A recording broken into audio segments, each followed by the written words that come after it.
저 불길한 것 군겨라. 아무것도 주지 마라. 감히 내 말을 거역해? 말도 못하는 조제에 키워줬더니 배은망덕하구나. 감히 너희가 나에게.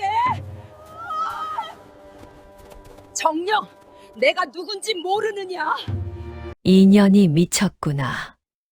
벙어리 주제에 누굴 맡겠다는 게냐? 관군들의 시퍼런 칼날 앞에서 말 못하는 하녀는 입을 꾹 다문 채 7살 어린 도령을 등 뒤로 감추고 두 팔을 활짝 벌렸습니다.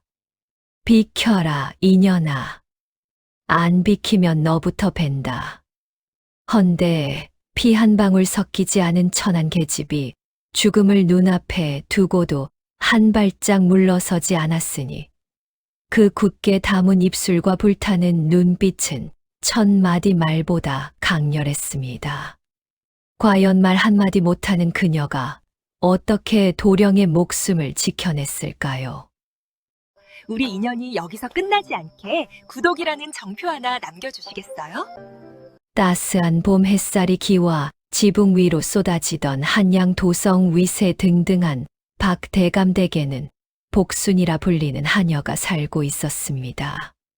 복순이는 본래 충청도 시골 가난한 농가의 막내딸로 태어나 14살까지는 부모 형제와 오순도순 정답게 살았으나 그의 가을 집의 불이 나 눈 깜짝할 사이에 식구 6을 모두 잃고 말았습니다. 시뻘건 불길이 초가지붕을 집어삼키는 광경을 복순이는 두 눈으로 똑똑히 지켜보아야 했습니다. 어머니가 불길 속에서 복순이의 이름을 부르짖던 그 처절한 목소리가 아직도 귓가에 맴돌았고 아버지가 무너지는 대들보에 깔려 신음하던 모습이 눈에 선했습니다. 어린 동생들의 비명소리 타닥타닥 살이 타들어가는 냄새 시뻘겋게 내려앉는 석갈에 그 모든 것이 복순이의 가슴에 시뻘건 낙인처럼 찢어졌습니다. 복순이는 그날 밤 어머니를 구하겠다고 불길 속으로 뛰어들었다가 얼굴과 팔에 심한 화상을 입고 끌려 나왔습니다. 이튿날 눈을 떴을 때 복순이의 눈앞에는 까맣게 타버린 잿더미만 남아 있었고 식구들의 시신은 형체도 알아볼 수 없었습니다. 마을 사람들이 하나로 합쳐 묻어주었으나 복순이는 울지 못했습니다. 눈물이 나오지 않았습니다. 목소리도 나오지 않았습니다. 그날 이후 복순이는 한마디 말도 할 수 없게 되었습니다. 목구멍에서 소리가 나오지 않는 것이 아니었습니다. 입을 열려고만 하면 불길 속에서 울부짖던 어머니의 얼굴이 눈앞에 아른거렸고 목구멍이 타들어가는 듯한 고통이 온몸을 휘감았습니다. 세상 사람들은 그녀를 벙어리라 불렀고 복순이는 그 이름을 묵묵히 받아들였습니다. 갈 곳 없는 몸이 되어 이 집 저 집 구걸하며 떠돌았습니다. 저리 가라. 벙어리는 재수 없다. 밥 없다. 썩 꺼져라. 문전박대를 당하고 돌멩이가 날아오고 침이 뱉어져도 복순이는 꿋꿋이 버텼습니다. 굴주림에 배가 등에 붙어도 쓰러지지 않았고 겨울 추위에 손발이 골마도 이를 악물고 살아남았습니다. 그렇게 6년을 떠돌다 20살이 되던 해 마침 한양박 대감댁에서 허드레실 할하녀를 구한다 하여 들어가게 되었습니다. 말을 못하니 남들이 꺼리는 구정물 퍼내기와 뒷간 청소를 도맡았습니다. 새벽 인경이 울리기도 전에 일어나 우물물을 길어 부어 강아리를 채우고 마당을 쓸고 빨래를 삶았습니다. 해가 중천에 떠서야 겨우 찬밥 한 덩이로 요기를 했고 밤이 이슥하도록 부엌에서 설거지를 하고 나서야 잠자리에 들었습니다. 주인 마님이 시키는 일은 무엇이든 2배로 해냈고 다른 하인들이 피하는 굳은 일도 마다하지 않았습니다. 대감 댁 식구들은 복순이를 소처럼 순하다 하여 귀하게 여기진 않았으나 쓸모가 있으니 내치지도 않았습니다. 이것이야말로 세상 인심이었습니다. 쓸모가 있으면 거두고 쓸모가 없으면 내치는 야속하고도 차가운 세상이었습니다. 그러던 어느 날 대감댁에 경사가 났습니다. 본처 마님이 시집 온 지 15년이 넘도록 아들을 낳지 못해 늘 노심초사하던 터였는데 첩인 소옥이가 옥동자를 낳은 것입니다. 비록 첩의 자식이라 서자의 신분이었으나 대감에게는 늦둥이 외아들이었기에 기쁨이 하늘을 찔렀습니다. 대감은 소옥이와 아이가 있는 별채를 수시로 드나들었고 아이에게 준이라는 이름까지 손수 지어 주었습니다. 어린 도령을 안아 올릴 때마다 대감의 얼굴에는 주름진 미소가 번졌고 소옥이를 바라보는 눈빛에는 깊은 정이 서려 있었습니다. 허나 이것이 화근이 되었습니다. 본처 마님의 눈에 불이 붙었습니다. 겉으로는 아이를 예뻐하는 척했으나 속으로는 이를 받으듯 갈았습니다. 천한 것이 아들을 낳았다고 으스대다니 꼴불견이로다. 저 아이가 자라면 내 자리가 위태로워질 터. 어린 것을 없애든지 계집을 없애든지 해야겠구나. 마님은 밤마다 자신의 몸종 금이와 머리를 맞대고 흉계를 꾸몄습니다. 그 무렵 복순이는 별채 청소를 맡게 되었습니다. 소옥이는 다른 마님네들과 달리 복순이에게 함부로 대하지 않았습니다. 밥을 먹었느냐고 묻기도 했고 추운 날에는 자신의 손난로를 건네주기도 했습니다. 말 못하는 복순이에게 말을 걸어주는 사람은 이 댁에서 소옥이가 유일했습니다. 복순아, 힘들지 쉬엄쉬엄 하거라. 복순이는 고개를 숙여 인사하는 것으로 대답을 대신했습니다. 소옥이는 그 모습을 보며 빙그레 웃곤 했습니다. 어느 날 소옥이가 복순이를 가까이 불렀습니다. 그녀의 얼굴에는 어두운 그림자가 드리워져 있었습니다. 복순아, 나한테 무슨 일이 생기면 이 아이를 부탁해도 되겠니? 복순이는 고개를 갸웃거렸습니다. 소옥이는 힘없이 웃으며 말을 이었습니다. 요즘 이상한 기운이 느껴진다. 마님께서 나를 볼 때마다 눈빛이 심상치 않아. 괜한 걱정이겠지만 혹시라도 내가 이 아이 곁에 없게 되면 내가 이 아이를 지켜다오. 소옥이는 복순이의 손을 꼭 잡았습니다. 그 손이 파들파들 떨리고 있었습니다. 그리고 소옥이는 품속에서 조그만 은장도 하나를 꺼냈습니다. 손잡이에 작은 봉황이 새겨진 정교한 물건이었습니다. 이건 내 어머니가 물려주신 거야. 여기 손잡이를 돌리면 비밀 공간이 있어. 소옥이가 손잡이를 돌리자 찰칵 소리와 함께 손잡이 안쪽에 작은 공간이 드러났습니다. 그 안에는 얇은 비단 천에 빼곡히 적힌 글씨가 들어 있었습니다. 내가 적어둔 거야. 만약을 대비해서 누가 나를 해쳤는지, 누가 이 아이를 노리는지 다 적어두었어. 이걸 잘 간직하고 있다가 나중에 준이가 크면 전해주렴. 복순이는 손을 내저었습니다. 자신 같은 천한 것이 어찌 그런 귀한 물건을 가지고 있냐는 뜻이었습니다. 소옥이가 고개를 저었습니다. 아니야. 너밖에 없어. 이 댁에서 내 편은 너 하나뿐이야.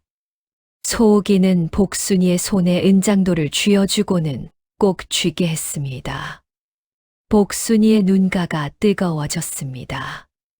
말을 할 수 있었다면 걱정 말라고 꼭 지키겠다고 말했을 터였습니다. 복순이는 가슴 깊이 은장도를 품었습니다. 며칠 뒤 대감댁 마당의 까마귀 떼가 요란하게 날아들었습니다. 하인들은 불길하다며 수군거렸고 노비들은 소금을 뿌리며 액땜을 했습니다. 그날 밤 별채에서 비명소리가 터져 나왔습니다. 복순이가 달려갔을 때 소옥이는 피를 토하며 바닥에 쓰러져 있었습니다. 하얀 저고리가 시뻘건 피로 물들어 있었고 그녀의 얼굴은 종이처럼 창백했습니다. 복순이는 소리를 지르려 했으나 목에서는 아무 소리도 나오지 않았습니다. 미친 듯이 마당으로 뛰어나가 손짓발짓을 했고 그제야 하인들이 몰려왔습니다. 의원을 불러왔으나 이미 늦은 뒤였습니다. 소옥이는 사흘을 피를 토하며 앓다가 숨을 거두었습니다. 대감은 통곡했습니다. 자신이 아끼던 여인의 죽음 앞에 노경의 사내가 어린아이처럼 울었습니다. 의원은 고개를 갸웃거리며 중얼거렸습니다. 이상하오. 멀쩡하던 사람이 갑자기 일이 될 리가 없는데. 마님이 날카로운 눈으로 의원을 쏘아보았습니다.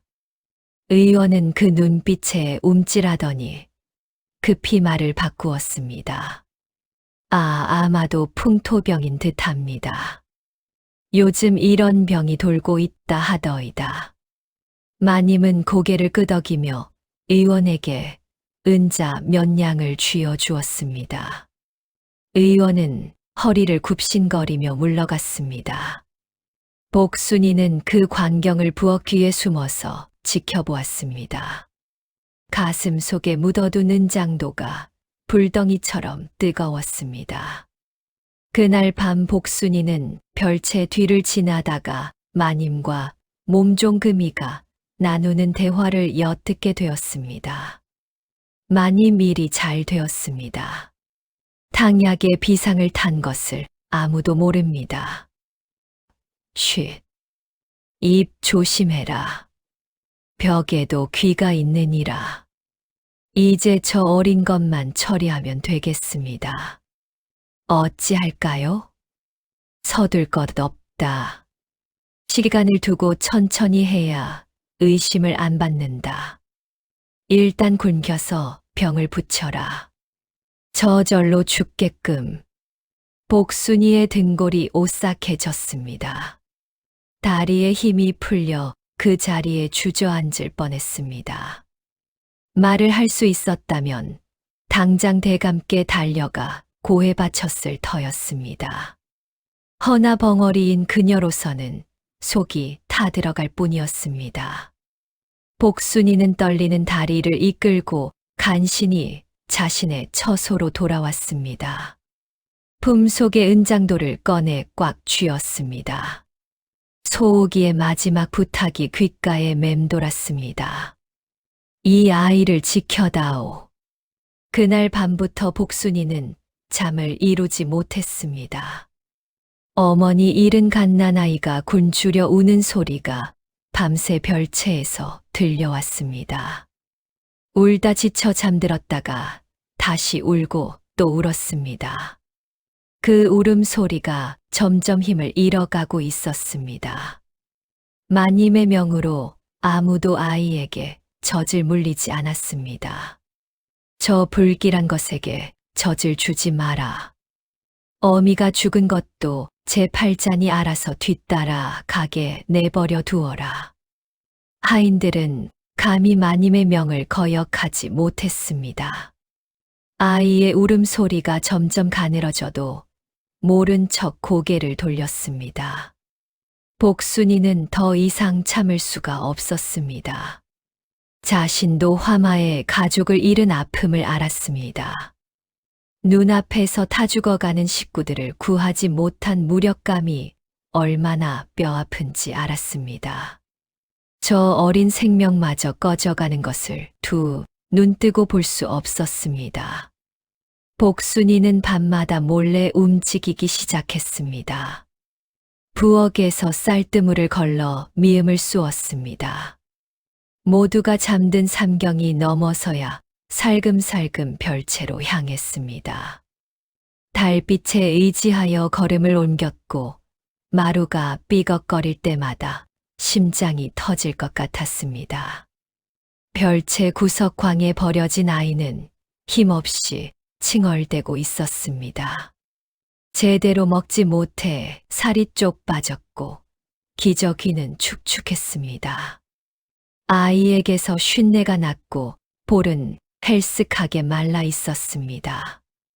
복순이는 숟가락으로 미음을 조심스레 떠서 아이의 입술에 갖다 대었습니다. 아이가 본능적으로 입을 오물거리며 미음을 삼켰습니다. 조금씩 떠먹이자 아이의 울음이 잦아들었습니다. 아가야, 조금만 참아라. 죽으면 안 된다. 입 밖으로는 소리가 나지 않았으나 복순이는 가슴속으로 쉼 없이 말을 걸었습니다. 기저귀를 갈아주고 작은 몸을 토닥토닥 두드려 주었습니다. 신기하게도 아이는 복순이의 품에만 안기면 울음을 그쳤습니다. 마치 복순이의 마음을 알아차린 것처럼 복순이는 매일 밤 같은 시각에 별채를 찾았습니다. 보름이 지나자 아이의 볼에 핏기가 돌기 시작했고 울음소리에도 힘이 붙었습니다. 마님이 눈치를 챈 것은 한 달쯤 지나서였습니다. 죽어야 할 것이 왜 아직 살아있느냐? 마님이 별채를 들이닥쳐 보니 아이가 생각보다 건강하게 숨 쉬고 있었습니다. 분명 굶겨서 죽게 했건을 누군가 먹을 것을 주고 있는 게 분명했습니다. 당장 범인을 찾아내라. 누구냐? 누가 내 명을 거역했느냐? 하인들이 줄줄이 불려와 문초를 당했습니다. 모두가 벌벌 떨며 모른다고 발뺌했습니다. 서로가 서로를 의심하며 눈치를 살폈습니다. 그때 복순이가 앞으로 나섰습니다. 말은 못했으나 자신의 가슴을 손가락으로 가리키며 내가 했다고 밝힌 것입니다. 여러 번 가슴을 찌르며 고개를 끄덕였습니다. 마님의 눈에서 불꽃이 튀었습니다. 인연이 감히 벙어리 주제의 주인 말을 거역해 당장 곤장 20대를 쳐라. 하인들이 우르르 달려들어 복순이를 마당으로 끌어냈습니다. 형틀 위에 엎드려 눕혀졌고 굵은 곤장이 허공에서 휘파람 소리를 내며 내려 꽂혔습니다. 퍽! 등가죽이 터지는 둔탁한 소리가 마당에 울려 퍼졌습니다. 살점이 튀고 피가 배어 나왔습니다. 허나 복순이는 신음 한 번 내지 않았습니다. 이를 악물고 두 손으로 흙바닥을 움켜쥐며 버텼습니다. 10대, 20대. 복순이의 등은 너덜너덜해졌으나 그녀의 입에서는 끝내 소리가 새어 나오지 않았습니다. 내리던 하인조차 손을 멈추고 마님을 올려다보았습니다. 마님은 혀를 끌끌 찼습니다. 모질기도 하지. 전연을 당장 내쫓아라. 다시는 이 집 문턱을 넘지 못하게 해라. 피투성이가 된 복순이가 대문 밖으로 내던져졌습니다. 쫓겨나는 그녀의 뒷모습을 바라보며 다른 하인들이 수군거렸습니다. 벙어리가 미쳤지. 남의 자식 때문에 매를 맞다니. 그러게 말이야. 제 한 몸 건사하기도 힘든 판에 쓸데없는 짓을. 복순이는 비틀거리며 몇 발자국 걷다가 뒤를 돌아보았습니다. 별채 쪽을 바라보았습니다. 그곳에는 아직 어린 생명이 버려져 있었습니다. 마님은 틀림없이 이번에는 직접 손을 쓸 터였습니다. 복순이는 품속의 은장도를 만져보았습니다. 아직 그대로 있었습니다. 그날 밤 3경. 온 세상이 잠든 시각 복순이는 담을 넘어 다시 대감댁으로 잠입했습니다. 등짝에 상처가 터져 고름이 흐르고 피가 스며 나왔습니다. 움직일 때마다 칼로 베는 듯한 고통이 온몸을 찔렀습니다. 허나 복순이는 이를 악물고 기어갔습니다. 달빛을 피해 그림자에 몸을 숨기며 별채 쪽으로 다가갔습니다.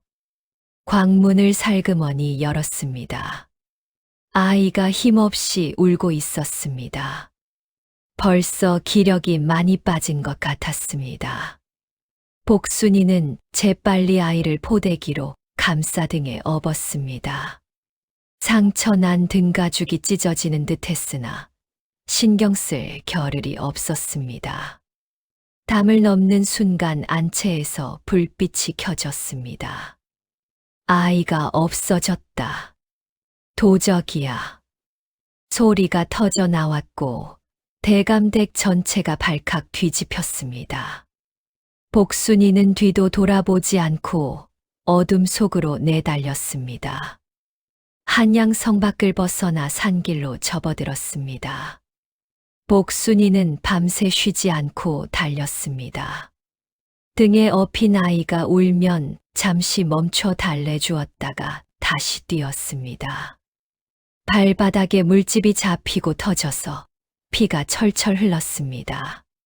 신발이 해지고 맨발이 되었으나 멈출 수 없었습니다. 똥이틀 무렵 뒤에서 말발굽 소리가 들려왔습니다. 도적년을 잡아라. 내감댁에서 추노꾼을 보낸 것입니다. 복순이는 산비탈로 뛰어내렸습니다. 가시덤불의 팔다리가 긁혀 피가 났고 돌에 걸려 넘어졌다. 일어나기를 반복했습니다.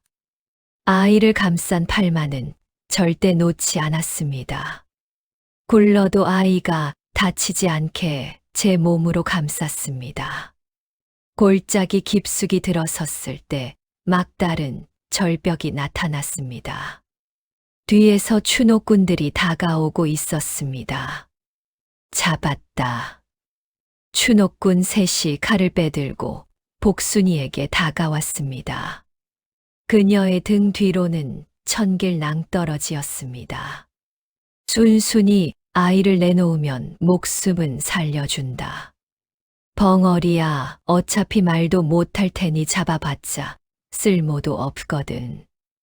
복순이는 아이를 가슴에 꽉 껴안고 고개를 세차게 저었습니다.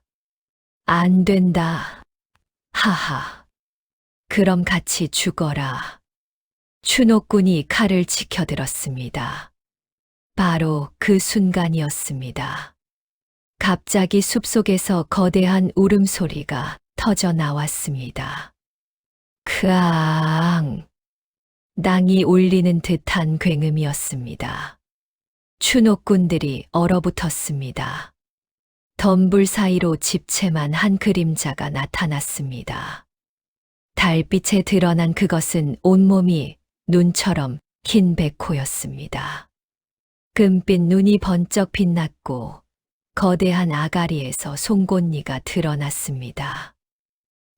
백호다. 전설로만 듣던 백호가 실제했습니다. 추노꾼들은 혼비백산하여 칼을 내팽개치고 비명을 지르며 도망쳤습니다. 살려줘. 산을 굴러 내려가는 그들의 비명 소리가 멀어졌습니다. 복순이는 다리가 풀려 그 자리에 털썩 주저앉았습니다. 백호가 천천히 다가왔습니다. 숨이 턱 막혔습니다. 이번에는 내 차례인가 생각했습니다. 헌데 백호는 복순이에게 해를 가하지 않았습니다. 오히려 복순이를 한참 내려다보더니 코를 킁킁거리며 아이 냄새를 맡았습니다. 그리고는 마치 고양이처럼 부드럽게 그르릉거리더니 길을 터주듯 옆으로 비켜섰습니다. 복순이는 정신없이 허리를 숙여 절을 올렸습니다. 고맙습니다. 정말 고맙습니다. 이 은혜 죽어도 잊지 않겠습니다.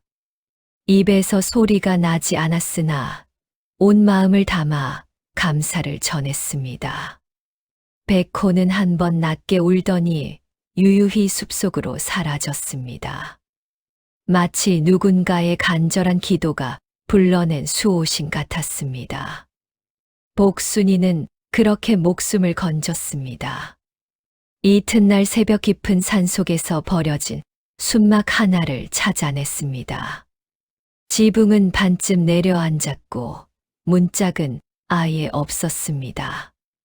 안에는 거미줄이 사방에 쳐져 있었고 바닥은 낙엽과 쥐똥으로 뒤덮여 있었습니다. 퀴퀴한 곰팡이 냄새가 코를 찔렀고 들쥐가 찍찍거리며 구석을 돌아다녔습니다. 허나 당장 비바람은 피할 수 있었습니다. 복순이는 아이를 품에 안고 주저앉아 처음으로 소리 없는 울음을 터뜨렸습니다. 어깨가 들썩였고 눈물이 볼을 타고 쏟아졌습니다. 앞으로 어떻게 살아야 할지 막막했습니다. 그때 품속의 아이가 꼬물거리며 작은 손을 뻗어 복순이의 볼을 만졌습니다. 복순이는 이를 악물었습니다. 살아야 한다. 이 아이를 살려야 한다. 소옥이 아씨가 부탁하셨다. 끝까지 지키겠다고 맹세했다.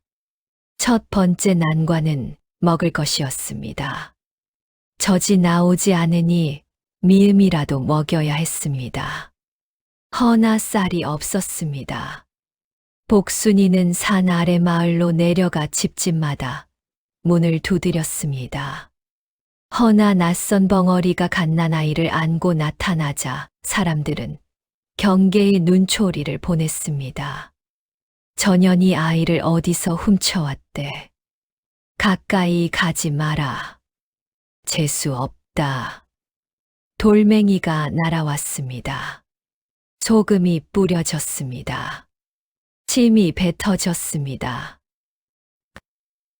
썩 꺼져라. 이 마을에 발붙일 생각하지 말고. 복순이는 숱하게 쫓겨났습니다. 해가 지도록 마을을 돌았으나 밥 한 톨 얻지 못했습니다. 굶주린 아이가 힘없이 칭얼댔습니다. 복순이는 절박한 마음에 어느 집 앞에서 무릎을 꿇었습니다.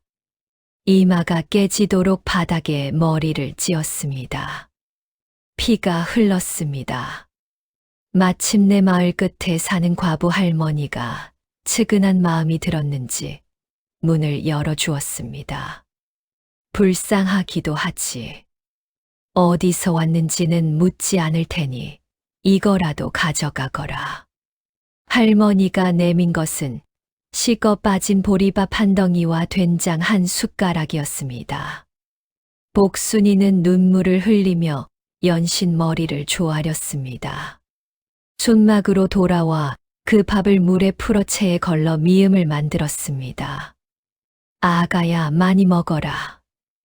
이게 다 내 밥이다.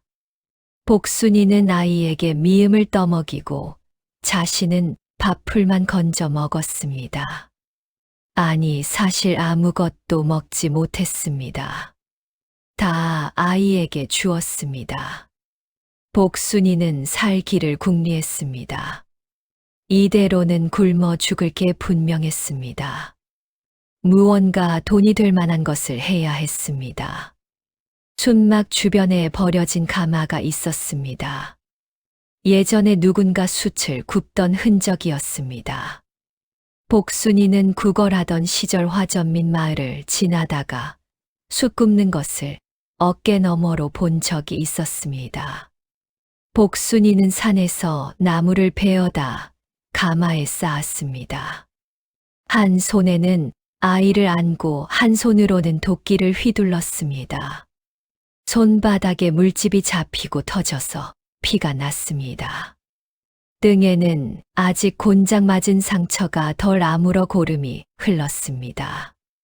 나무를 쌓고 흙을 덮고 불을 붙이고 며칠 밤을 새우며 지켜보았습니다.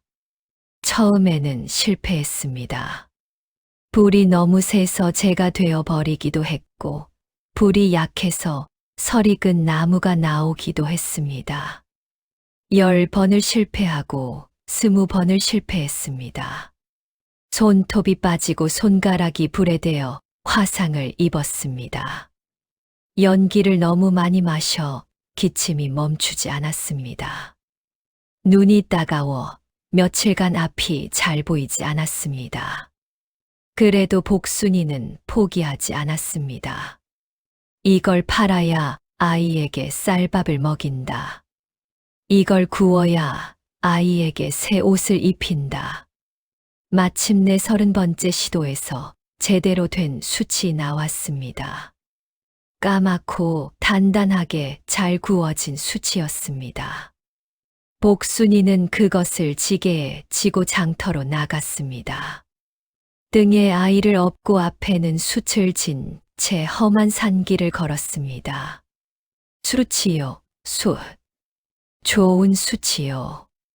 소리를 지를 수 없으니 숯을 높이 들어 보였습니다. 사람들은 벙어리가 신기한 듯 구경했고 측은한 마음에 몇 명이 숯을 사 주었습니다. 첫 번째로 번 돈은 동전 8잎이었습니다. 복순이는 그 돈을 꽉 쥐고 펑펑 울었습니다. 그 돈으로 좁쌀 한 되를 사서 돌아왔습니다. 그렇게 복순이의 처절한 생존이 시작되었습니다. 새벽 인경이 울리기도 전에 일어나 산에서 나무를 해왔습니다.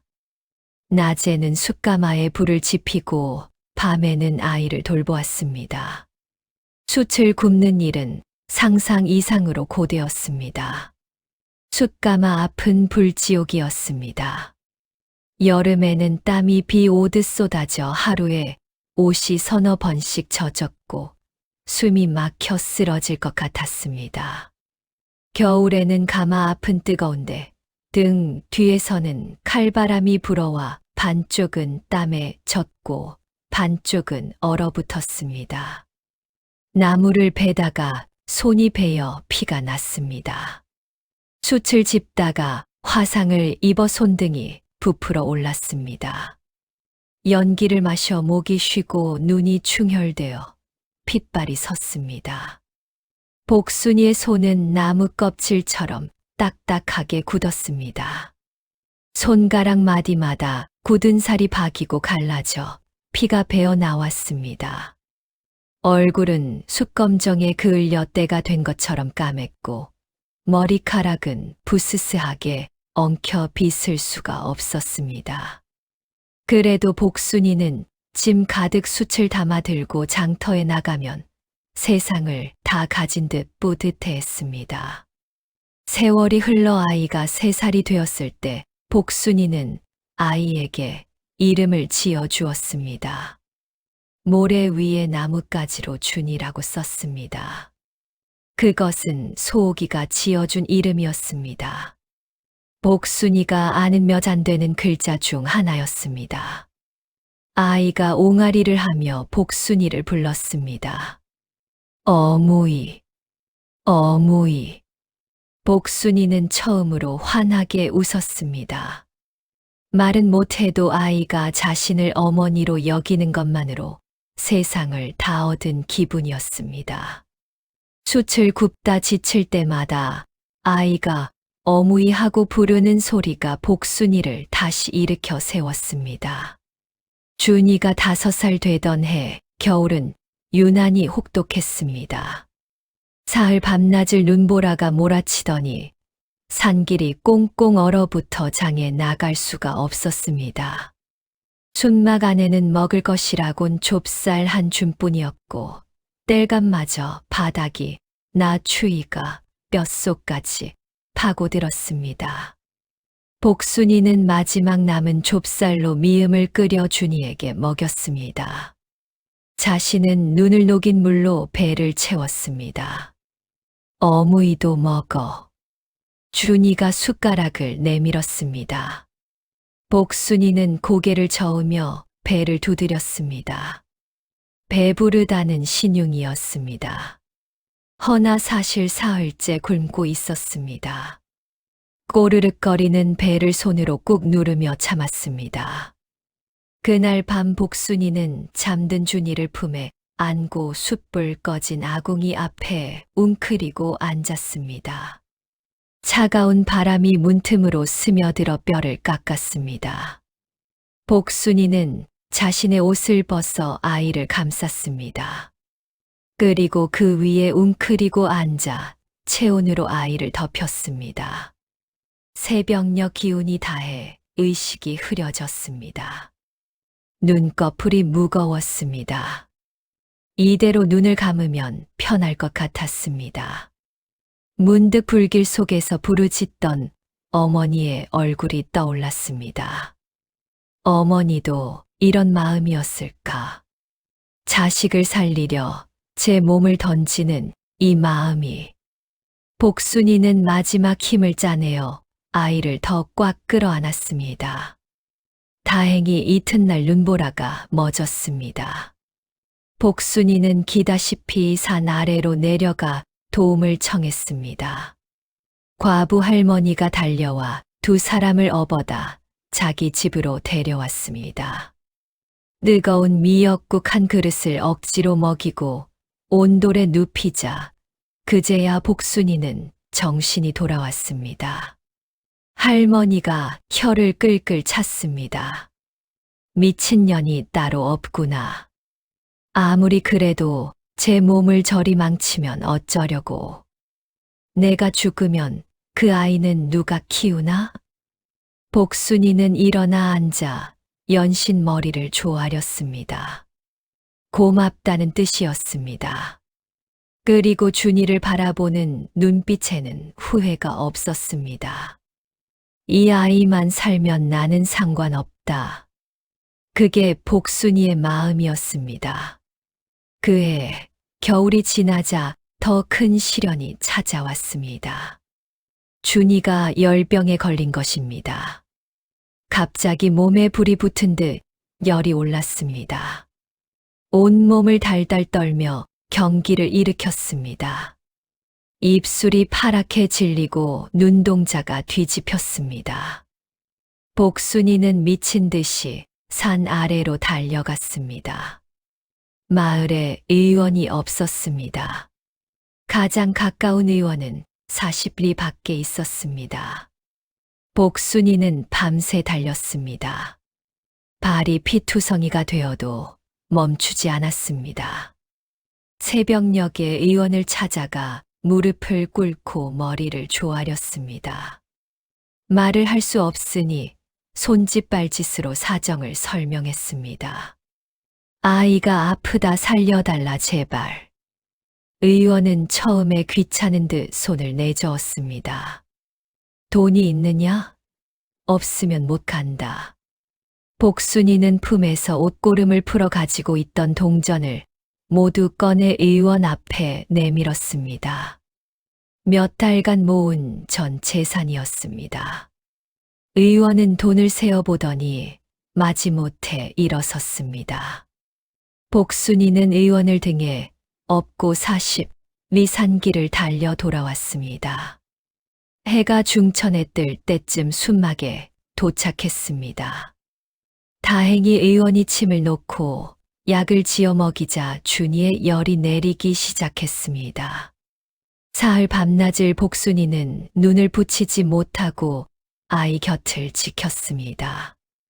나흘째 되던 날 아침 준이가 눈을 떴습니다. 어무이. 준이가 힘없이 웃었습니다. 복순이는 아이를 끌어안고 소리 없이 울었습니다. 온몸이 후들거렸습니다. 다 나았다. 살았다. 준이가 7살이 되자 복순이는 새로운 고민에 빠졌습니다. 아이가 점점 총명해져 세상 이치를 묻기 시작했습니다. 어무이 저건 뭐야? 준이가 하늘을 가리키고 땅을 가리키며 물을 때마다 복순이는 손짓과 몸짓으로 대답했습니다. 그러나 한계가 있었습니다. 글자를 가르치고 싶었습니다. 허나 복순이가 아는 글자라곤 자신의 이름 석자와 준이의 이름 투자가 전부였습니다. 그러던 어느 날 마을에 훈장 한 분이 서당을 열었다는 소문을 들었습니다. 복순이는 준이의 손을 잡고 서당 근처로 갔습니다. 그러나 선뜻 문을 두드리지 못했습니다.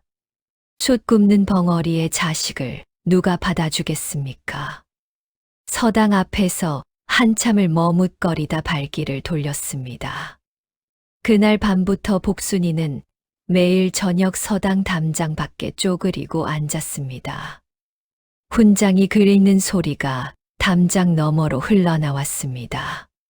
하늘천, 따지, 거물현, 누를황. 복순이는 그 소리를 귀에 담고 또 담았습니다. 춘막으로 돌아와 모래 위에 나뭇가지로 들은 글자를 따라 썼습니다. 틀리고 또 틀리며 한자 한자 익혔습니다. 그리고 그것을 준이에게 가르쳤습니다. 준이는 놀라운 속도로 글을 익혔습니다. 복순이가 모래에 쓴 글자를 단번에 외우고 다음 날이면 벌써 새 글자를 달라고 졸랐습니다. 어무이, 나 더 배우고 싶어. 복순이는 기특하면서도 가슴이 아팠습니다. 자신만 아니었다면 이 아이는 양반집 도령으로 좋은 스승 밑에서 글을 배웠을 터였습니다. 허나 후회는 사치였습니다. 복순이는 낮에는 숯을 굽고 밤에는 서당 담장 밖에서 귀를 기울였습니다. 어깨 너머로 주워들은 지식으로 아이의 스승 노릇을 자처했습니다. 준이가 그를 게을리하려 하면 복순이는 회초리를 들었습니다. 말은 못해도 눈빛으로 엄하게 나무랐습니다. 바닥을 내리치며 다시 하라고 손짓했습니다. 준이가 눈물을 글썽이며 다시 글자를 쓰면 복순이는 뒤돌아서서 제 눈물을 훔쳤습니다. 가슴이 숯검정처럼 타들어갔습니다. 그러나 이것만이 이 아이를 살리는 길이라 믿었기에 악역을 자처했습니다. 어느 날 복순이가 장터에 숯을 팔러 간 사이 준이는 혼자 숯막을 지키고 있었습니다. 그때 마을 아이들이 몰려왔습니다. 야, 벙어리 자식아. 아이들이 돌멩이를 던지며 준이를 놀려대기 시작했습니다. 너 엄마가 벙어리라며? 아무 말도 못한다며. 거지 새끼. 수수파리 거지 새끼. 너 진짜 엄마가 아니래. 어디서 주워온 거래. 그래서 벙어리한테 버려진 거래. 준이는 귀를 막고 웅크렸습니다. 울지 않으려고 입술을 깨물었습니다. 그러나 아이들의 조롱은 멈추지 않았습니다. 급기야 한 아이가 준이를 세게 밀쳤습니다. 준이가 돌부리에 걸려 넘어졌습니다. 무릎이 깨져 피가 흘렀습니다. 그래도 준이는 소리내어 울지 못하고 입술만 깨물었습니다. 그때 장에서 돌아오던 복순이가 그 광경을 목격했습니다. 복순이의 눈빛이 변했습니다. 평소에는 누구에게든 굽신거리고 고개를 조아리던 복순이었습니다. 그러나 준이가 당하는 모습 앞에서는 성난 암사자처럼 돌변했습니다. 복순이가 머리에 이고 있던 짐을 내팽개쳤습니다. 한달음에 달려가 아이들 앞을 가로막았습니다. 눈에 불을 켜고 아이들을 노려보았습니다. 소리는 지를 수 없었으나 그 눈빛만으로 충분했습니다. 섬뜩한 기운이 뿜어져 나왔습니다. 아이들이 기겁하여 비명을 지르며 도망쳤습니다. 복순이는 피가 나는 준이의 무릎을 치마폭으로 닦아주었습니다. 그리고 준이를 끌어안고 어깨를 두드려 주었습니다. 복순이의 눈에서 눈물이 주르르 흘러내렸습니다. 미안하다. 이 못난 어미 때문에 내가 놀림을 받는구나. 정말 미안하다. 말은 나오지 않았으나 온 마음을 담아 품에 안았습니다. 준이가 복순이의 눈물을 고사리 같은 손으로 닦아 주었습니다.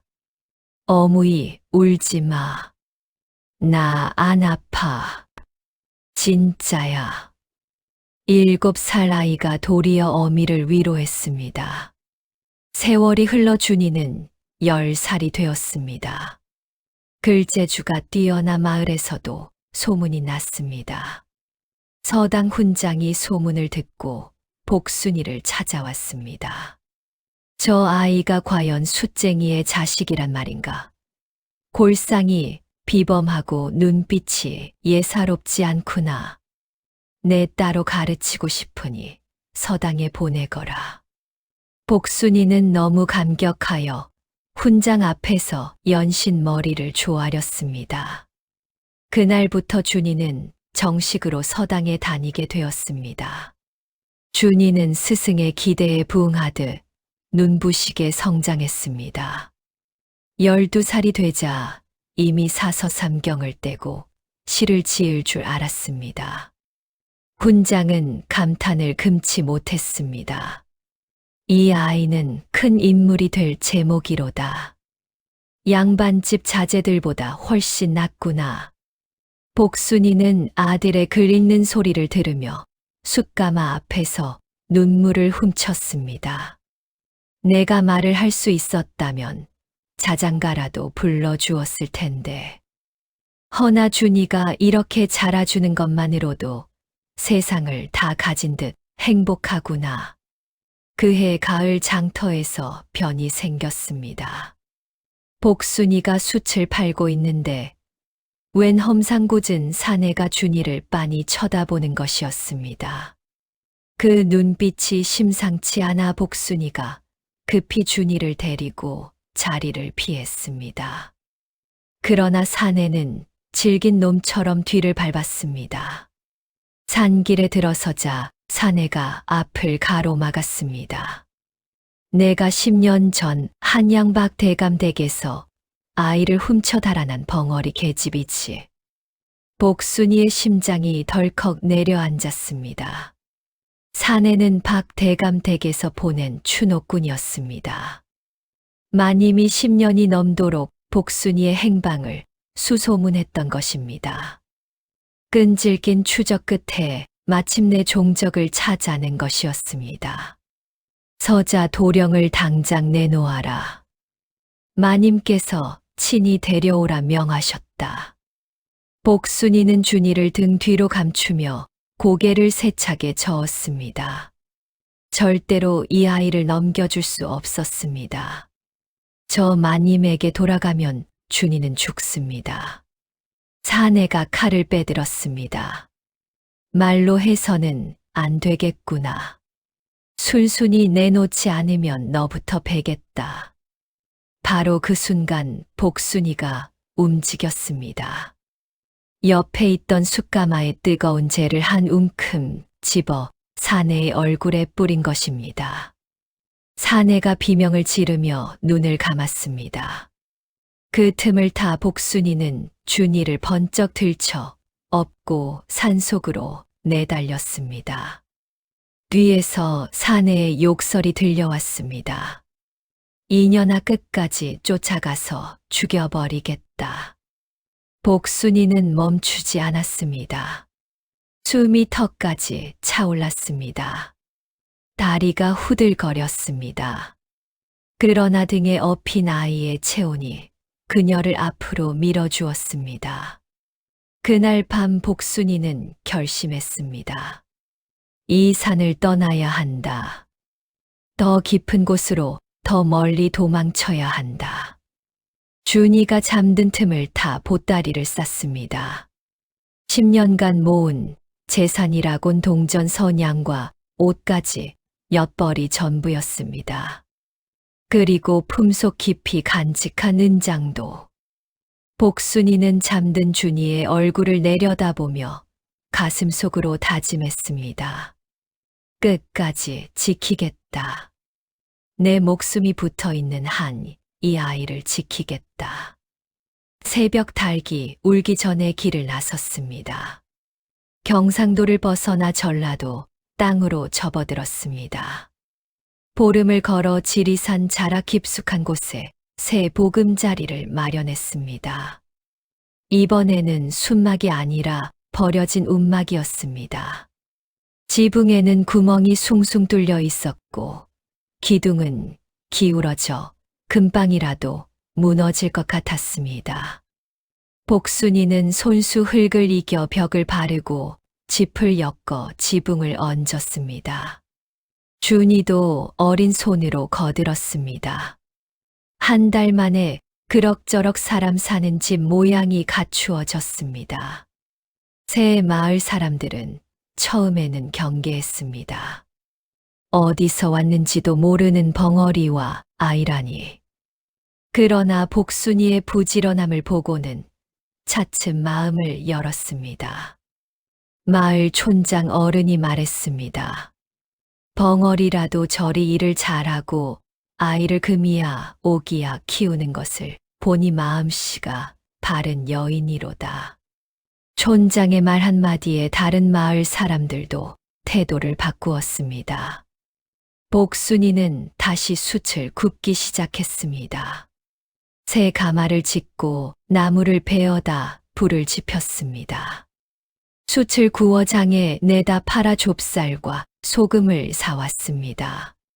준이는 마을 서당에 다시 다니게 되었습니다. 이번 서당의 훈장도 준이의 재주에 감탄하여 각별히 아꼈습니다. 그러나 평화는 오래가지 않았습니다. 새로 부임한 고을 사또가 탐욕스럽고 잔인한 위인이었습니다. 백성들의 고혈을 쥐어짜 자기 배를 불리기에 급급했습니다. 하루는 포졸들이 들이닥쳤습니다. 세금이다. 당장 내놓아라. 복순이가 며칠 밤을 새워 모은 숯판 돈을 몽땅 빼앗아 갔습니다. 그뿐이 아니었습니다. 움막을 뒤지던 포졸 하나가 복순이의 품에서 은장도를 발견했습니다. 이게 뭐냐? 이런 귀한 물건을 어디서 훔쳤느냐? 복순이가 손사래를 쳤습니다. 그러나 말을 할 수 없으니 해명할 길이 없었습니다. 포졸이 은장도를 빼앗아 주머니에 넣었습니다. 관아에 가져다 바쳐야겠군. 복순이는 무릎을 꿇고 포졸의 바지가랑이를 붙잡았습니다. 이마가 깨지도록 땅에 머리를 찌으며 애원했습니다. 제발 그것만은. 제발.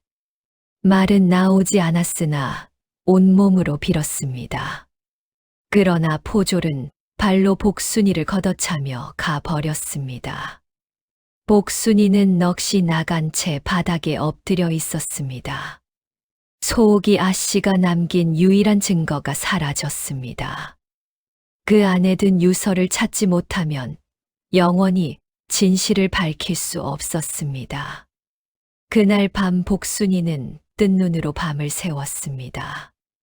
잠든 줄 알았던 준이가 조용히 일어나 복순이의 거친 손을 잡았습니다. 복순이는 깜짝 놀라 고개를 돌렸습니다.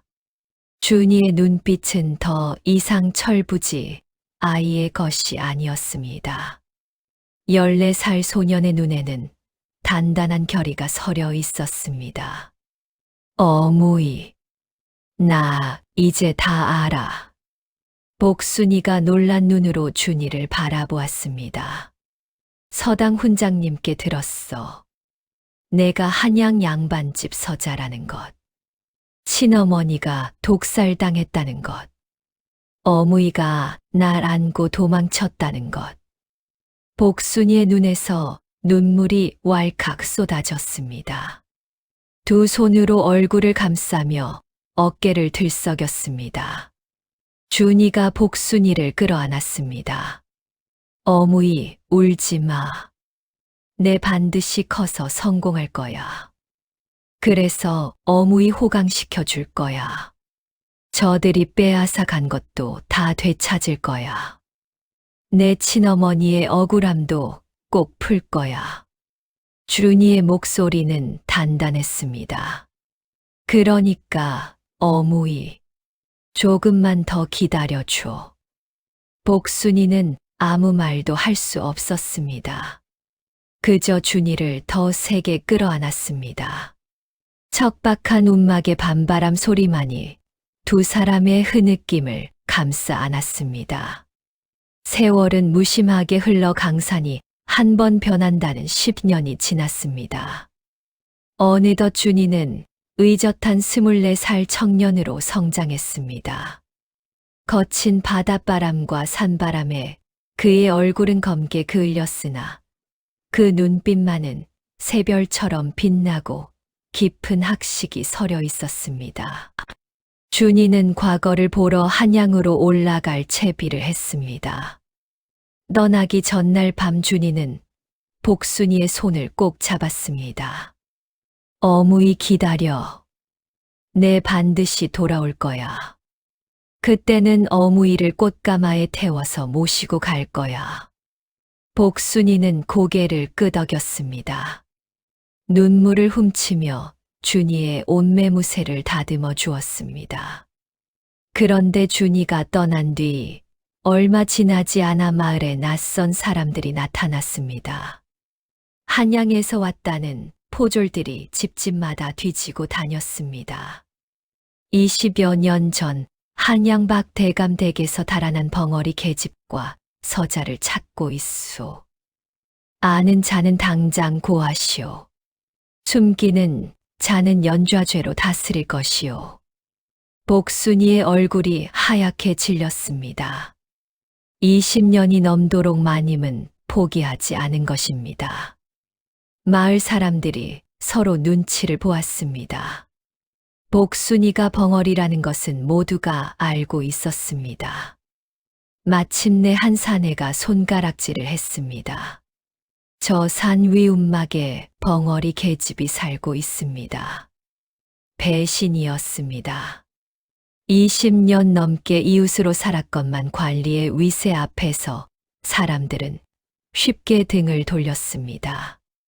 이것이야말로 야속한 세상 인심이었습니다. 포졸들이 움막으로 들이닥쳤습니다. 복순이는 문 앞을 막아섰습니다. 포졸들이 칼을 빼들었습니다. 비켜라, 이년아. 도둑년 주제에 어디서 행세를 해. 복순이는 나무 기둥처럼 버텼습니다. 이년이 미쳤구나. 벙어리 주제에 누굴 맡겠다는 게냐? 포졸들이 복순이를 밀쳤습니다. 넘어졌다 일어나기를 반복하며 복순이는 끝까지 저항했습니다. 결국 포졸들이 복순이를 밧줄로 묶어 끌고 갔습니다. 마을 사람들은 멀찍이서 구경만 했습니다. 촌장 어른만이 안타까운 눈빛으로 바라보았으나 관리 앞에서는 어찌할 도리가 없었습니다. 관아에 도착하자 이미 한양에서 박대감댁 마님이 와서 기다리고 있었습니다. 20년 전보다 훨씬 늙고 살이 쪘으나 그 매서운 눈매만은 변함이 없었습니다. 그래, 인연이 내 종년이다. 아이를 훔쳐 달아난 도적년이지. 마님은 비릿한 미소를 지으며 복순이를 내려다보았습니다. 20년을 찾았다. 내년이 죽기 전에 찾아야 했거든. 서자놈은 어디 있느냐? 같이 잡아왔겠지. 포졸이 고개를 숙였습니다. 그것이 서자는 이미 한양으로 떠났다 합니다. 마님의 얼굴이 일그러졌습니다. 뭐, 어딜 갔다고? 과거를 보러 갔다고 합니다. 마님이 이를 갈았습니다. 그 놈을 잡아와라. 한양 방방곡곡을 뒤져서라도 찾아내. 그리고 복순이를 내려다보며 냉랭하게 말했습니다. 내년은 여기서 기다려라. 그 놈이 잡혀오면 내 눈앞에서 죽여주마. 복순이가 관아 감옥에 갇힌 지 사흘째 되던 날 밤이었습니다. 갑자기 관아가 시끄러워졌습니다. 횃불이 켜지고 발자국 소리가 요란했습니다. 잡았다. 서자 놈을 잡았다. 포졸들이 한 청년을 끌고 들어왔습니다. 바로 한양으로 갔던 준이었습니다. 준이가 복순이를 발견하고 소리쳤습니다. 어무이. 복순이는 철창 사이로 손을 뻗었습니다. 준이가 달려와 그 손을 잡으려 했으나 포졸들이 막아섰습니다. 마님이 나타났습니다. 어디 보자. 이게 그 서자 놈이로구나. 20년 만이냐? 애미를 닮아 눈이 하나도 안 닮았구나. 마님이 준이의 턱을 손으로 잡아 들어 올렸습니다. 오냐 오냐. 과거를 보러 갔다며 출세해서 복수라도 하려고 안 됐구나. 여기서 끝이다. 마님이 손짓을 했습니다. 도령을 형틀에 매달아라. 저 벙어리녀는 지켜보게 해라. 자기가 애지중지 키운 것이 죽는 꼴을 봐야 정신을 차리겠지. 포졸들이 준이를 끌고 가려 했습니다. 그 순간 복순이가 짐승처럼 울부짖었습니다. 아, 목에서 소리가 터져 나왔습니다. 20년 넘게 막혀 있던 목에서 처음으로 소리가 새어 나온 것입니다. 그것은 말이 아니었습니다. 짐승의 울음 같은 처절한 비명이었습니다. 복순이가 철창에 머리를 박았습니다. 이마가 깨져 피가 흘렀습니다. 손으로 철창을 움켜쥐고 흔들었습니다. 손톱이 빠지고 피가 났습니다. 그 광경에 포졸들조차 움찔했습니다. 마님이 혀를 찼습니다. 전연을 꺼내라. 어디 얼마나 버티나 보자. 포졸들이 감옥문을 열고 복순이를 끌어냈습니다. 복순이는 밧줄에 묶인 채로도 이빨과 온몸을 사용해 포졸들에게 달려들었습니다. 이 미친년이. 복순이의 얼굴에 주먹이 날아왔습니다. 발길질이 쏟아졌습니다. 그래도 복순이는 쓰러지지 않았습니다. 피투성이가 되면서도 준이 앞을 가로막았습니다. 마님이 손짓을 했습니다. 전연을 먼저 쳐라. 곤장 50대를 때려라. 단 소리를 한 번이라도 내면 다시 서자 놈을 칠 것이다. 그래도 안 비키면 죽여버려. 포졸들이 복순이를 형틀 위로 끌어당겼습니다. 어무이, 어무이. 준이가 울부짖었습니다. 포졸들에게 잡혀 꼼짝할 수 없었습니다. 곤장이 복순이의 등 위로 쏟아지기 시작했습니다. 퍽, 퍽, 퍽. 살점이 튀었습니다. 피가 튀었습니다. 뼈가 드러났습니다. 그러나 복순이는 입을 꾹 다물고 신음 한 번 내지 않았습니다. 소리를 내면 준이를 칠 것이라 했습니다. 준이가 다치는 것보다 차라리 제가 죽는 게 나았습니다. 10대, 20대, 30대, 복순이의 등가죽이 너덜너덜해졌습니다. 피가 흥건하게 고였습니다. 그래도 복순이의 눈빛은 흔들리지 않았습니다. 이를 악물고 버텼습니다. 주run이가 미친 듯이 소리쳤습니다. 그만해. 그만하라고. 차라리 나를 쳐. 제발 어무이는 그만. 마님이 콧방귀를 뀌었습니다. 싫다. 내년이 저 꼴이 되는 것을 충분히 본 다음에 내 차례다. 40대가 넘어갔습니다. 복순이의 의식이 흐려졌습니다. 눈앞이 깜깜해졌습니다. 그러나 정신줄만은 놓지 않았습니다. 조금만 더 버티면 마지막 50대가 떨어졌습니다. 복순이가 형틀에서 굴러 떨어졌습니다. 축 늘어진 그녀의 몸에서 숨이 붙어 있는 것이 신기할 정도였습니다. 준이가 포졸들을 뿌리치고 기어갔습니다. 피범벅이 된 복순이를 끌어안았습니다. 어무이 눈 떠. 제발 눈 떠. 복순이가 가물거리는 눈을 떴습니다.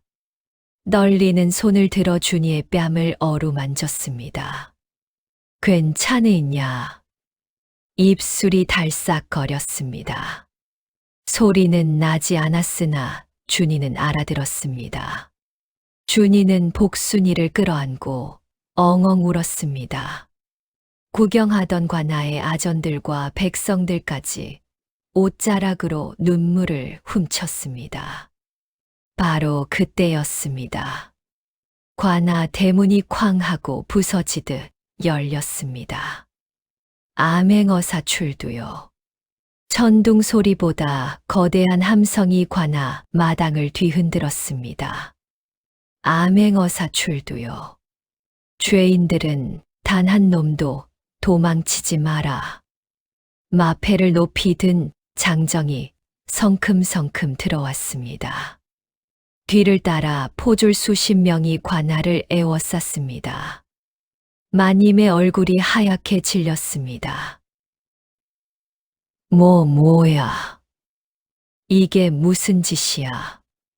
암행어사가 마님 앞에 서서 냉랭하게 내려다보았습니다. 한양박 대감댁 마님이시지. 20여 년 전 첩을 독살하고 그 소생인 서자를 해치려 한 죄를 물으러 왔소. 마님이 버럭 소리쳤습니다. 무슨 증거로 그런 함부로 말을 해. 나는 양반집 안주인이야. 암행어사가 품속에서 무언가를 꺼내 들었습니다. 그것은 손잡이의 작은 봉황이 새겨진 은장도였습니다. 복순이의 눈이 커졌습니다. 그것은 분명 소옥이에게서 받은 그 은장도였습니다. 암행어사가 은장도의 손잡이를 돌렸습니다. 찰칵 소리와 함께 손잡이 안쪽에서 얇은 비단천이 나타났습니다. 이것이 무엇인지 아시오? 20여 년 전 돌아가신 소옥이 부인의 유서요. 마님께서 자신을 독살하려 한다는 것, 비상을 탕약에 탔다는 것, 서자를 해치려 한다는 것 모두 적혀 있소. 마님의 얼굴이 핏기를 잃었습니다. 그건 어디서? 암행어사가 말했습니다. 마님 측근 중 양심 있는 자가 내어주었소. 20년 전 포조리 빼앗아 관아에 가져다 바쳤으나 그것이 무엇인지 몰라 창고에 처박아 두었던 것을 내가 찾아낸 것이요. 암행어사가 유서의 내용을 낭독했습니다. 마님이 제 음식에 비상을 탔습니다. 제 목숨은 오늘 내일입니다. 제발 제 아들 주님아는 살려주십시오. 이 유서를 증거로 제 억울함을 밝혀 주십시오. 관아에 모인 사람들이 술렁였습니다. 마님의 입술이 바들바들 떨렸습니다. 그리고 또 하나, 암행어사가 복순이를 가리켰습니다. 이 여인은 도적이 아니라 어머니 없는 아이를 목숨 걸고 지켜낸 은인이요. 20년 넘게 온갖 고초를 겪으며 남의 자식을 제 자식처럼 키웠소. 그 공을 치하해야 마땅하거늘 오히려 곤장을 치다니. 대체 이 관아의 사또는 어디 있느냐? 사또가 벌벌 떨며 앞으로 나왔습니다. 소인이 몰랐습니다. 마님의 말만 듣고 몰랐다고? 죄 없는 자를 피투성이가 되도록 때려놓고 몰랐다고? 암행어사의 호통에 사또는 바닥에 엎드려 빌었습니다. 살 살려 주십시오. 암행어사가 명을 내렸습니다. 마님과 사또를 포박하라. 한양으로 압송하여 임금님께서 친히 판결하실 것이다. 마님이 끌려가며 복순이를 노려보았습니다. 인연이 벙어리 주제의 끝까지. 복순이는 피투성이가 된 채로도 굳건히 마님을 마주 보았습니다. 말은 못해도 눈빛만으로 모든 것을 말하고 있었습니다. 내가 이겼다. 이 아이를 지켜냈다. 마님이 오줌을 지리며 끌려 나갔습니다. 암행어사가 준이에게 다가왔습니다. 내가 속이 부인의 아들 박준이냐? 준이가 고개를 끄덕였습니다. 내 어머니가 남긴 유서 덕분에 진실이 밝혀졌다. 그리고 저 여인이 아니었다면 너는 이미 이 세상 사람이 아니었을 터. 진정한 은인이시다. 암행어사가 말을 이었습니다. 그리고 축하하네. 자네가 이번 과거에 장원급제했다는 소식일세. 준이의 눈이 휘둥그레졌습니다. 준이는 복순이에게로 달려갔습니다. 무릎을 꿇고 그녀의 피 묻은 손을 잡았습니다. 어무이 들었어. 내가 장원급제했어. 우리가 이겼어. 복순이는 아무 말도 할 수 없었습니다. 그녀의 눈에서 흘러내리는 눈물이 1000마디 말보다 많은 것을 전하고 있었습니다. 준이가 복순이를 끌어안고 하늘을 향해 외쳤습니다. 어머니, 하늘에 계신 친어머니, 보고 계십니까? 드디어 해냈습니다. 어무이가 저를 지켜주셨습니다. 20년을 목숨 걸고 지켜주셨습니다. 복순이도 울었습니다. 속이 아씨 보고 계십니까? 제가 약속을 지켰습니다. 당신의 아들을 지켜냈습니다. 드디어 해냈습니다. 소리는 나오지 않았으나 온 마음을 담아 하늘에 고했습니다. 암행어사도 포졸들도 구경 나온 백성들도 모두 고개를 숙이고 눈시울을 붉혔습니다. 20여 년간 쌓이고 쌓였던 한이 눈물에 씻겨 내려가는 밤이었습니다. 그 뒤로 모든 것이 바뀌었습니다. 진실이 밝혀지며 준이는 박 대감의 정식 자손으로 인정받았습니다. 비록 서자였으나 대감에게는 유일한 아들이었기에 가문을 이을 자격이 주어졌습니다. 대감은 자신의 무관심이 아내의 악행을 키웠다며 통안의 눈물을 흘렸습니다. 내 어미에게 저지른 죄를 용서해다오. 내가 더 살폈어야 했다. 준이는 대감을 원망하기보다 담담히 받아들였습니다. 아버님, 저를 키워주신 분은 따로 계십니다. 그분께 먼저 예를 갖추어 주십시오. 대감이 복순이 앞에 무릎을 꿇고 큰절을 올렸습니다. 천한 종년이라 없이 여겼으나 이 아이의 생명을 구해 주셨소. 은혜를 어찌 갚아야 할지 모르겠소. 복순이는 손사래를 치며 고개를 숙였습니다. 자신은 그저 당연한 일을 했을 뿐이라는 듯이. 허나 준이는 고개를 저었습니다. 아버님 어무이를 종년이라 하지 마십시오. 어무이는 저희 어머니입니다. 이 세상 누구보다 귀하신 분입니다. 권세가 회복되었다는 소식에 예전에 등을 돌렸던 친척들이 뻔뻔하게 몰려들기 시작했습니다. 아이고 조카, 살아 돌아올 줄 알았네. 우리 집안의 경사로다. 비단 보따리를 들고 아는 척을 하며 비위를 맞추었습니다. 그러나 준이의 표정은 싸늘했습니다. 준이는 복순이를 상석인 안방마님의 자리에 앉히고 친척들을 향해 서리빨 같은 목소리로 말했습니다. 내게 가족은 오직 이분뿐이요. 내가 굶주릴 때 당신들은 어디 있었소? 내가 매 맞을 때 당신들은 무엇을 했소? 썩 물러가시오. 그러지 않으면 관아에 고하겠소. 친척들은 얼굴이 홍당무가 되어 쥐구멍을 찾듯 도망쳤습니다. 그 모습을 지켜보던 복순이가 준이의 옷자락을 잡아당겼습니다. 고개를 저으며 너무 심하게 하지 말라는 눈짓을 했습니다. 준이가 복순이의 손을 꼭 잡았습니다. 아닙니다, 어무이. 제 핏줄은 오직 어무이뿐입니다.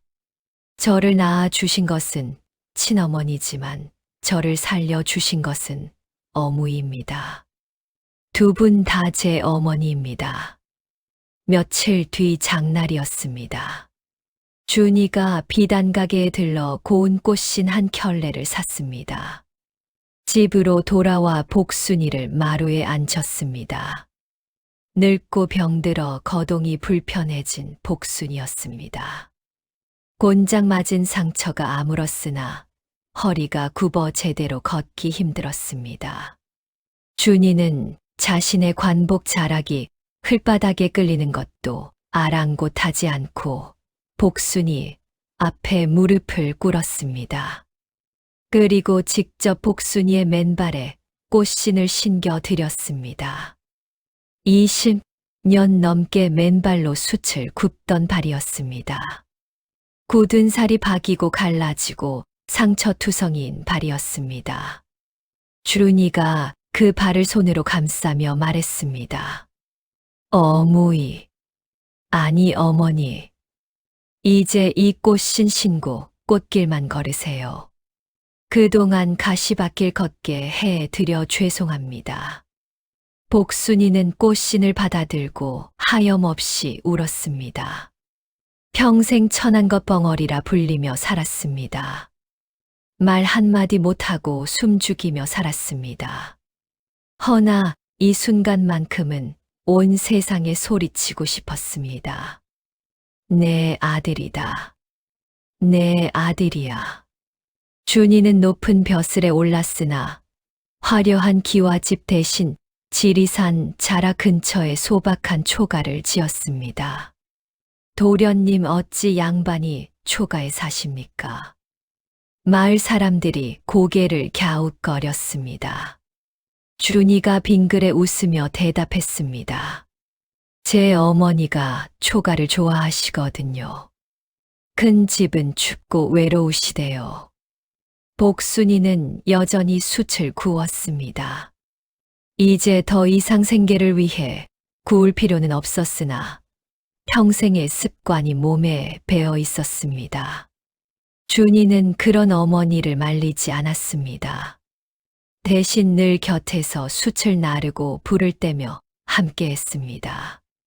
정사를 돌보는 바쁜 와중에도 아침 저녁으로 어머니의 안부를 살피는 것을 거르지 않았습니다. 맛있는 음식이 생기면 반드시 어머니의 입에 먼저 넣어 드렸습니다. 어머니의 거친 손에 직접 연고를 발라 드렸습니다. 좋은 구경거리가 있으면 늙은 어머니를 등에 업고 나들이를 나갔습니다. 사람들은 고위 관료가 늙은 여인을 업고 다니는 것을 보며 수군거리는 대신 천하의 효자라 칭송하며 고개를 숙였습니다. 어느 날 복순이가 숯가마 앞에서 쓰러졌습니다. 팔순을 바라보는 나이에 평생 혹사한 몸이 한계에 다다른 것입니다. 준이가 급히 달려와 복순이를 업었습니다. 어무이 정신 차려요. 어무이. 의원을 불러 약을 썼으나 복순이의 상태는 좀처럼 나아지지 않았습니다. 준이는 밤낮으로 어머니 곁을 지키며 미음을 떠먹이고 손발을 주물렀습니다. 도련님 출사하셔야 하지 않습니까? 하인이 걱정스레 물었습니다. 준이가 고개를 저었습니다. 벼슬은 다시 할 수 있어. 어무이는 하나야. 보름이 지나 복순이가 겨우 눈을 떴습니다. 희미한 눈빛으로 준이를 바라보았습니다. 널리는 손을 들어 준이의 뺨을 어루만졌습니다. 그리고 입술을 달싹였습니다. 아들아. 세 글자였습니다. 갈라지고 쉰 목소리였으나 분명 아들아라고 말하고 있었습니다. 준이는 그 자리에서 어린아이처럼 엉엉 울었습니다. 어무이 말씀하셨어. 어무이가 말씀하셨어. 평생 한마디 말도 하지 못했던 복순이었습니다. 그녀의 입에서 처음으로 나온 말이 아들아였습니다. 복순이는 그 뒤로도 몇 년을 더 살았습니다. 말은 여전히 못했으나 아들아라는 세 글자만은 또렷이 발음할 수 있었습니다. 준이가 관직에서 돌아올 때마다 복순이는 대문 앞에 서서 기다리다가 아들아 하고 불렀습니다. 준이는 어머니를 안아드리며 어무이 왔어요 했습니다. 마을 사람들은 그 모습을 보며 눈물을 훔쳤습니다. 저분이 높은 벼슬아치 맞나? 어머니 앞에서는 영락없는 어린아이 같구나. 어느 따뜻한 봄날 복순이가 준이의 품에서 잠자듯 눈을 감았습니다. 마지막 순간까지 준이의 손을 꼭 잡고 있었습니다. 입가에는 평화로운 미소가 서려 있었습니다. 그녀의 얼굴에는 세상 그 어떤 부귀영화보다 값진 어머니로서의 행복이 깃들어 있었습니다. 준이는 하루 종일 어머니의 곁을 떠나지 않았습니다. 어무이 고마웠어요. 정말 고마웠어요. 내 어무이 해줘서 고마웠어요. 장례는 조촐하게 치렀으나 마을 사람들이 모두 나와 애도했습니다. 양반이고 상놈이고 할 것 없이 복순이의 삶 앞에 고개를 숙였습니다. 준이는 움막 뒤편 양지 바른 곳에 어머니의 묘를 썼습니다. 비석을 세우고 직접 글을 새겼습니다. 말은 없어도 사랑은 하늘보다 높았고 몸은 비천해도 마음은 바다보다 깊었다. 여기 나의 어머니 복순이 잠들다. 준이는 복순이가 평생을 바쳐 구웠던 숯 조각들을 모아 묘 앞에 작은 탑을 쌓았습니다. 그리고 복순이가 마지막으로 입었던 낡은 무명옷을 평생 관복 안에 받쳐 입었습니다. 백성을 위한 정치를 할 때마다 그 옷에서 느껴지는 순 냄새가 복순이의 따뜻했던 품 온기를 떠올리게 했습니다. 세월이 흘러 백발이 성성해진 노년의 준이는 손주들을 무릎에 앉히고 이야기를 들려주곤 했습니다. 나의 어머니는 말을 못하셨단다. 허나 그 어떤 말보다 뜨거운 사랑으로 나를 키워주셨지. 손주들이 물었습니다. 할아버지, 그래서 할머니가 나중에 말씀을 하셨어요? 준이가 미소 지으며 대답했습니다. 그래. 마지막에 세 글자를 말씀하셨단다. 아들아 하고 그 세 글자가 세상 어떤 말보다 아름다웠지. 준이가 손주들의 머리를 쓰다듬으며 말했습니다. 핏줄이 무슨 대수냐. 진짜 가족은 피가 아니라 마음으로 맺어지는 거란다. 옛말의 지성이면 감천이라 했습니다.